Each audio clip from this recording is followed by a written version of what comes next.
আসসালামু আলাইকুম এভরিওয়ান, কেমন আছেন? আশা করি ভালো আছেন। আজকে দুপুরবেলা আপনার ভাই বলতেছে ভালো লাগতেছে না, ভর্তা বানাও। যে কথা সে কাজ, চলে গেলাম ভর্তা বানাইতে। তাড়াতাড়ি ভর্তা বানানোর জন্য প্রেসার কুকারে একবারে চাল ধুয়ে দিয়েছি। চাল, আলু, সিম পানি দিয়ে একবারে সিদ্ধ বসিয়ে দিয়েছি। একবারে ভাত হয়ে গেছে, আর এদিক দিয়ে সিম আলু সিদ্ধ হয়ে গেছে।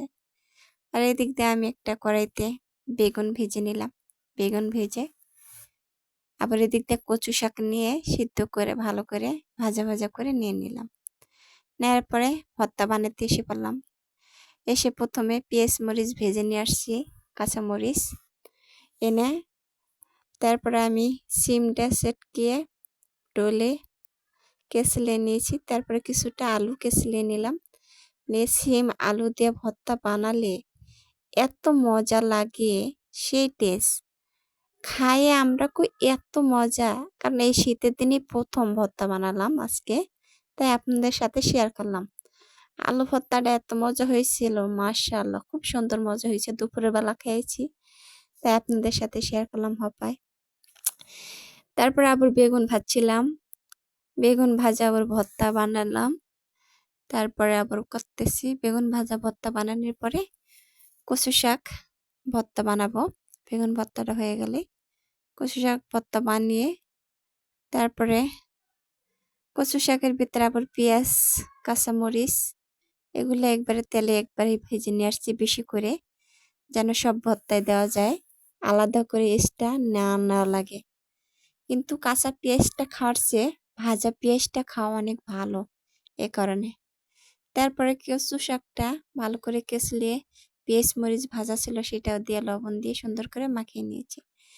এই ভর্তাটা অনেক মজা হয়েছে, দারুণ।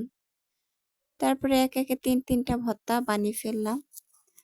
বানানোর পরে আবার সিম দিয়ে আলু দিয়ে ভাজি করছি, সেটাও দিলাম। আগের একটা তরকারি ছিল সেটা হয়ে গেল, অনেক তরকারি হয়ে গেল মাশাআল্লাহ দিলে ভালোই। তারপরে দেখেন আমার ভর্তা একদম কমপ্লিট। তিনটা ভর্তা, বেগুন ভর্তা, সিম দিয়ে আলু ভর্তা, কচু শাক ভর্তা। তারপর আবার আমি খাবার রেডি করে দিচ্ছি আপনার ভাইয়াকে। খুব ক্ষুধা লাগছে, বলতেছে তাড়াতাড়ি করো, আমার অনেক খিদা লাগছে। তাড়াতাড়ি করে দেখতে আপনার ভাইয়েরও খাবার রেডি হয়ে গেছে।